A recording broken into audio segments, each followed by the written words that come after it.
Hello, everyone. So I'm just going to go right into this week's discussion board. So when focusing on rural social work, there are many things one should prepare for, including various challenges, conflicts, and ethical considerations. And Humboldt discusses all of these into great detail. So some of these challenges, conflicts, and ethical considerations include lack of peer support, lack of medical insurance, lack of transportation, dual relationships, issues of confidentiality, clients' fears of being stigmatized, professional and personal life differentiation, and so on. So when it comes to lack of peer support, Humboldt explains that a rural social worker may be the only social worker in a 100-mile radius.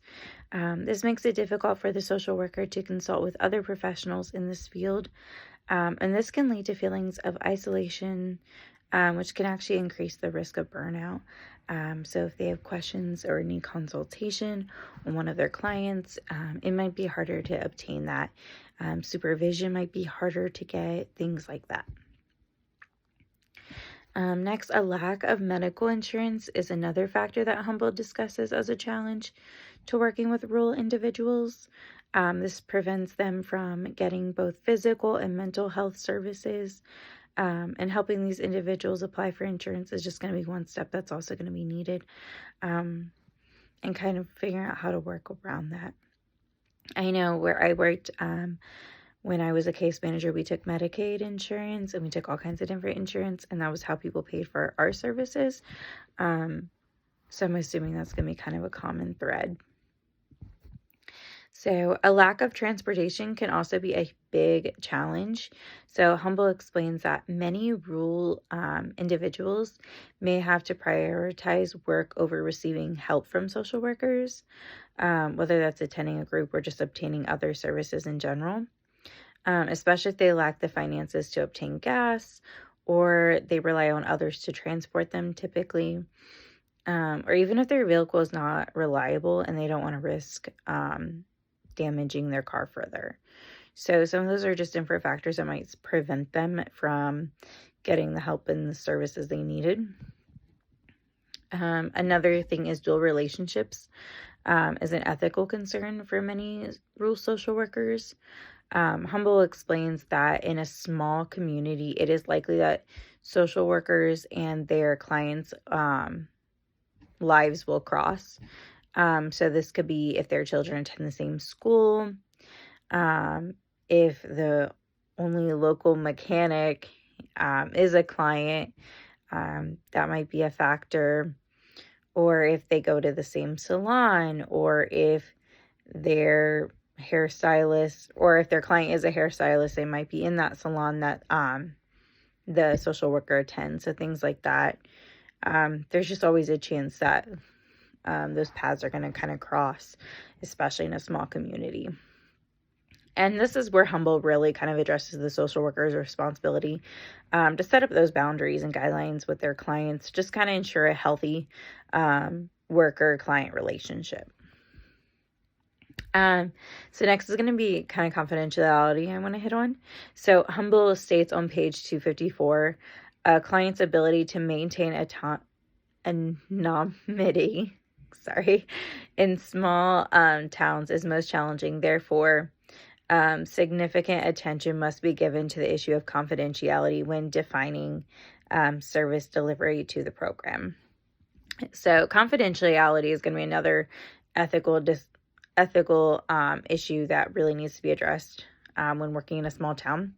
Humboldt explains that in a small community, people are likely to talk and have more information about one another than in urban areas, and she kind of talks about confidentiality throughout this whole article.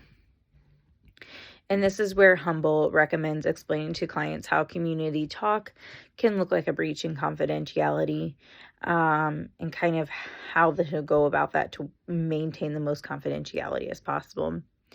But community talk isn't going to be the only way that confidentiality can be breached.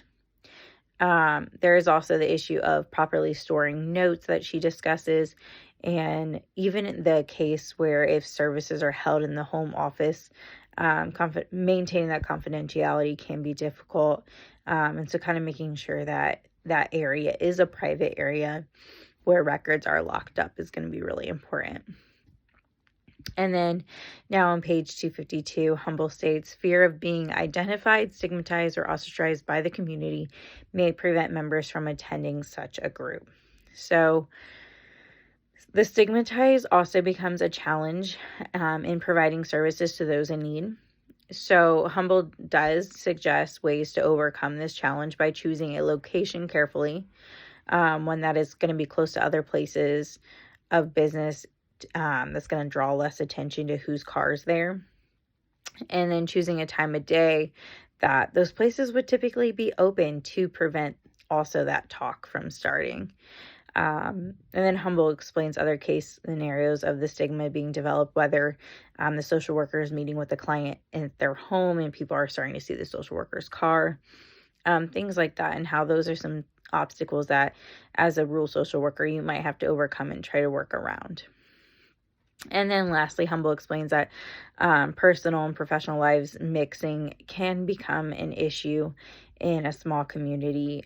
So people may look at you differently or even judge you based off of your past or how they view your success in the field of social work. And this can make it really difficult to simply enjoy everyday activities with your family and enjoy your work. Especially if dual relationships, as previously discussed, also become an issue.